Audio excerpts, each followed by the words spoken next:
Dahil si Butterfly Prince daw ang expert when it comes to butterflies, aba, pinalipad na namin mga tanong tungkol sa mga creatures na ito. Saan tayo una pupunta? How many species, how many kinds of butterflies do you have Yes, here? right now, sa mga imported po, meron tayong 10 klase, 10 species with different colors. Tapos sa mga native naman po, marami po, more than 20.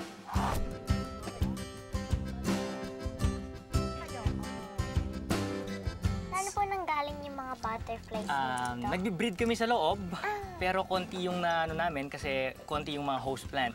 So kailangan namin mag-import sa labas. At para talaga ma-feel namin ang butterfly encounter na ito, pinadapong namin sila sa amin sa pamamagitan ng honey.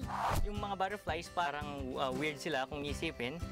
Wala silang nose. Yung ginagamit sa pang-smell ng honey, alam niyo ba kung ano? Ano? Yung kanilang antena.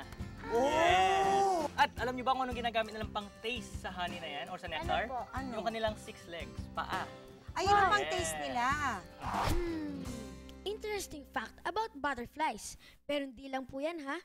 Yung mga butterflies, active sila kapag umaga hanggang 2 o'clock. Ba't ano nangyayari after 2 o'clock? After 2 o'clock po, kapag hapon na, nagpapahinga na yun, ma'am.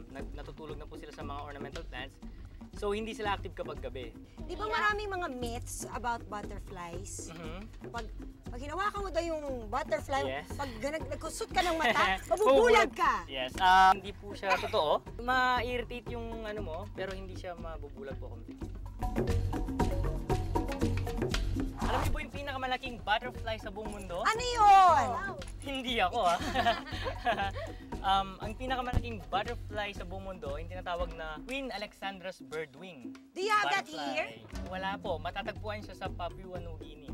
Almost 1 foot. So, 12 ganyan. inches. Yung mga butterflies, nabubuhay sila sa lahat ng kontinente except for one continent. Antarctica. Yes. So, walang nabubuhay ng mga butterflies dun sa malamig na areas. That's why active sila kapag sunny. Enjoy pagmasdan ng mga colorful butterflies. Pero paano nga ba sila nade-develop into this? Let's talk about the life cycle of the butterfly. Dumadaan sila sa life cycle or tinatawag na metamorphosis. So, yung metamorphosis na yan, magsisimula siya sa itlog.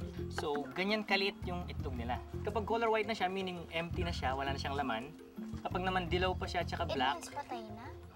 kapag napisa po, malit na caterpillar. Ang gagawin namin nun, lalagyan namin ng pagkain na leaves. So, walang ibang gagawin siya kundi kakain lang ng kakain. Tapos, kapag ready na siyang maging pupa or sa third stage niya, papalutin niya yung sarili niya or isasabit niya sa ilalim ng dahon, eto na siya. Ito yung tinatawag na pupa or cocoon. Napapansin niyo, hindi siya gumagalaw, pero buhay yan. At ito na ang last stage. And of course, kapag ready na mag-emerge yung pupa natin, ito na yung kalalabasan niya, colorful butterfly. Ayan, so lilipad na siya. And you wanna touch it? Ayan, hawakan mo. Pero hindi namin inaalaw manghuli ng mga butterflies dito kasi gusto namin bawat isang butterfly na protected sila. Ayan.